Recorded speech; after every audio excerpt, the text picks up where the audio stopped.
Russia's top criminal investigation agency is looking into the killing of a senior Russian military officer after officials say a car bomb went off overnight, parked car in Moscow. Cell phone video of a CCTV camera shows the moment of the explosion. Look at that, as a person walks toward the car outside of an apartment block. Officials claim someone planted these explosives inside a vehicle, which killed the general lieutenant. Russia is now accusing Ukraine of being behind that attack.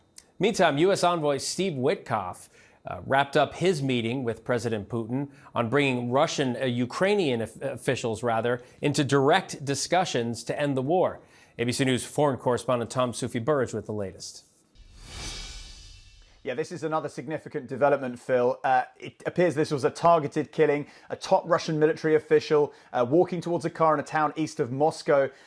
Russian officials saying a homemade device packed full of shrapnel then detonated. You can see the moment captured on CCTV. That Russian top military official killed in the attack. Now, Russia is blaming Ukraine, calling it a terrorist attack.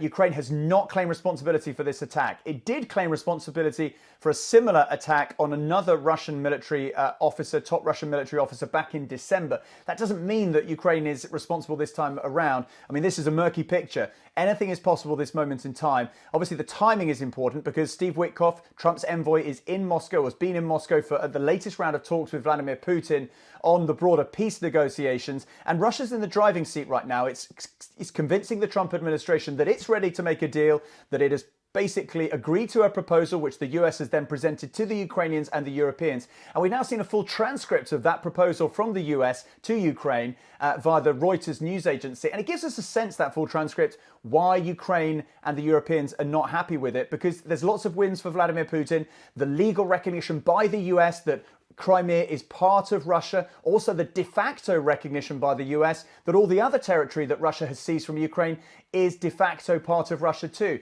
And Ukraine, barred from joining NATO, interestingly, able still to pursue its dream of being part of the European Union. That isn't ruled out. That's one very mild concession, if you can call it that, from the Russian side. But on the key point, Ukraine needs security guarantees, because if it's going to basically cede 20% of its territory, if Vladimir Putin is basically back in from the cold on the international scene, with a warm relationship with the United States, despite all the death and destruction he and his military have caused in Ukraine, then Ukraine needs a very, very firm, concrete guarantee of why the security guarantees, how Russia could not invade in the future. And that detail is missing from the proposal that Reuters has put out today. Phil? Tom Sufi-Burge, thank you.